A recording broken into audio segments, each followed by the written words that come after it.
بسم اللہ الرحمن الرحیم۔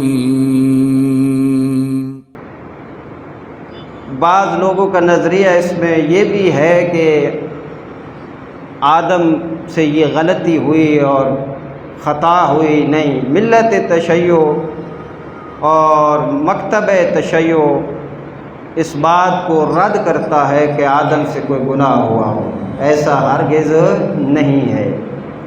اگر یہ مان لیا جائے کہ حضرت آدم سے گناہ ہوا اور نافرمانی پروردگار کی، تو اس طرح سے آغاز انسان ہی ایسا ہو جائے گا کہ پہلا انسان ہی ایسی شریعت لے کر آ رہا ہے کہ جو گناہگار ہے، تو لہٰذا باقی نبیوں کا سلسلہ بھی مشکوک ہو جائے گا۔ جب باقی نبیوں کا سلسلہ مشکوک ہو گیا تو اس کا مطلب ہے ان کی کتابیں مشکوک ہو گئیں، جب کتابیں مشکوک ہو گئیں تو شریعت مشکوک ہو گئی، جب شریعت مشکوک ہو گئی تو وہ رب الہی شک میں آ جائے گا، پتہ نہیں کوئی خالق ہے یا نہیں۔ اس لیے اس نے پہلا انسان معصوم الخطا بھیجا، نبی بھیجا، تاکہ کوئی یہ گمان نہ کر سکے، کسی کے ذہن میں یہ خلش بھی نہ آئے کہ آدم جو کہہ رہا ہے اپنی طرف سے کہہ رہا ہے، نہیں نہیں، وہ جو کچھ بتا رہا ہے اس اللہ کی مرضی سے بتا رہا ہے۔ اور یہ سلسلہ آدم سے چلتا ہوا آج تک موجود ہے، تسلسل ہے ایک، اس میں کسی قسم کا گیپ نہیں ہے۔ اور خدا نے قرآن میں واضح طور پہ کہہ دیا کہ جاء الحق وزهق الباطل ان الباطل کان زہوقا، کہ جب حق آتا ہے تو باطل مٹ جاتا ہے، اور بہرحال باطل کو تو مٹنا ہی تھا۔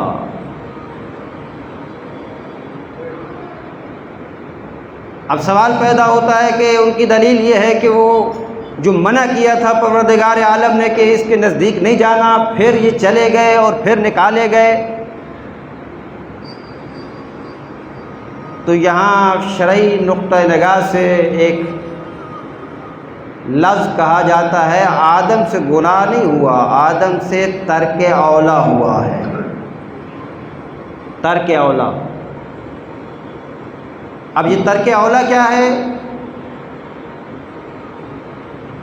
بھائی ترک اولا بڑی آسان سی مثال ہے کہ اگر آپ بیمار ہوتے ہیں، کسی ڈاکٹر کے پاس جاتے ہیں، وہ آپ کو ادویات دیتا ہے، ادویات کے ساتھ پرہیز بتاتا ہے کہ آپ نے یہ چیز نہیں کھانی، اس سے پرہیز کرنا ہے، ان چیزوں کو تناول نہیں کرنا،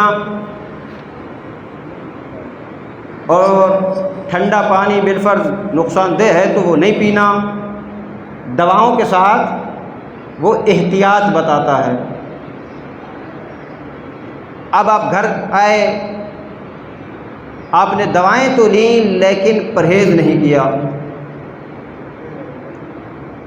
اب مجھے آپ ہی بتائیں، آپ پہ سوال ہے کہ اگر آپ پرہیز نہیں کریں گے تو کیا اس میں اس ڈاکٹر کی تضلیل ہے؟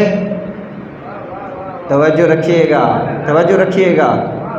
اگر آپ پرہیز نہیں کریں گے تو کیا اس ڈاکٹر کی نافرمانی ہے؟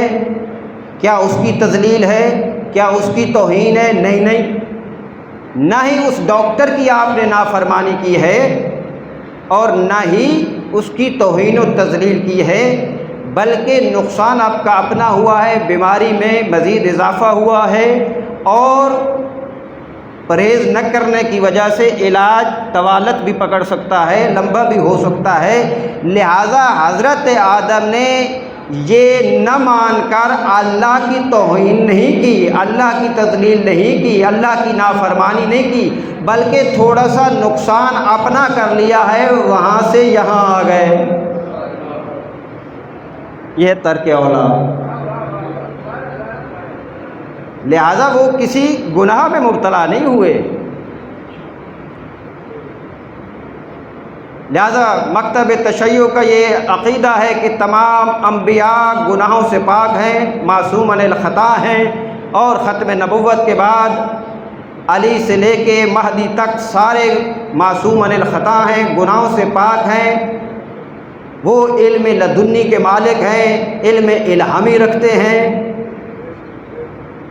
اور یہی وجہ ہے کہ فرمایا امیر المومنین علی ابن ابی طالب علیہ الصلوۃ والسلام نے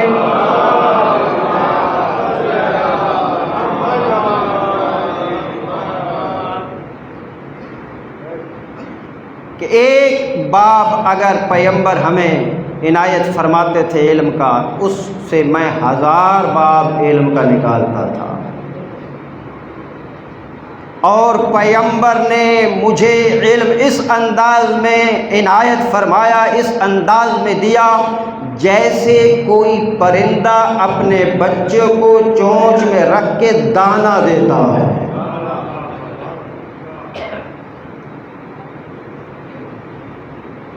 اس انداز میں،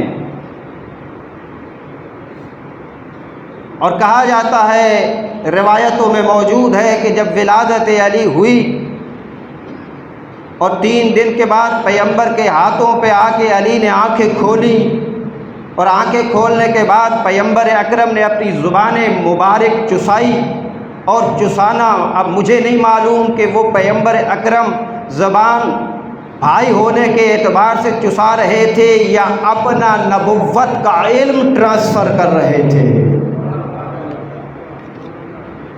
علم منتقل ہو رہا تھا۔ درود پڑھ لے محمد و آل محمد۔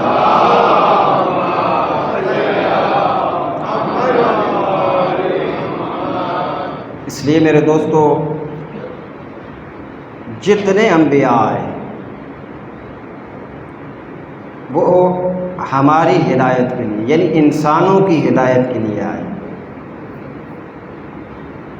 دوسرے معنوں میں کہ جانوروں کی ہدایت کے لیے نہیں آئے، چوپاؤں کی ہدایت کے لیے نہیں آئے، یا کسی دوسری مخلوق کی ہدایت کے لیے نہیں آئے، بلکہ انسان کی ہدایت کے لیے، ان کی رہنمائی کے لیے، ان کو صراط مستقیم پر لانے کے لیے، جو ہیں ان کو ثابت قدم رکھنے کے لیے تمام انبیاء آئے۔